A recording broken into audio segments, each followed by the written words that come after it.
Қайырлы күн достар, менің арнама қош келдіңіздер. Бүгін біз сіздермен қалың әрі жұмсақ шығатын венский вафли дайындаймыз. Бізге қажетті заттар: жұмыртқа, қант, дүкеннің 15-20% қаймағы, сары май, ұн, разрыхлитель және ванилин. Ең әуелі ыдысымызға 2 жұмыртқамызды жарып аламыз. Оған қантымызды салып араластырамыз. Кейіннен дүкеннің 15-20% қаймағын саламыз.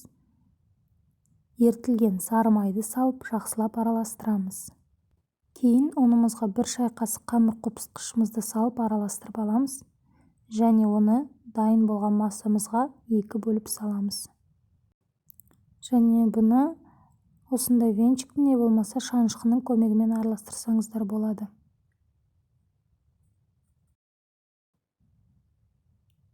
Мінекей біздің қамырымыз дайын. Осындай қоймалжың болуы тиіс. Енді біз вафельницамызды қыздырып аламыз да дайын болған қамырымызды салып осылай жағып шығамыз.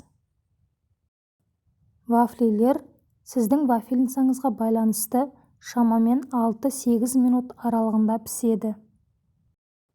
Менде әрқайсысы 7 минутта пісті. Осы уақытқа дейін мен осы вафлилерді түрлі рецепттермен жасадым.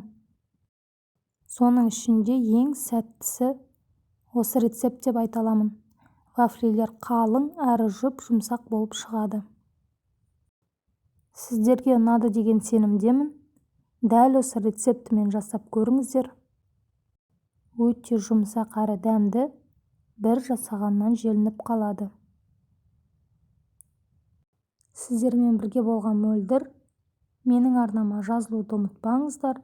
Ұнаса лайк басып кетіңіздер. Астарыңыз дәмді болсын.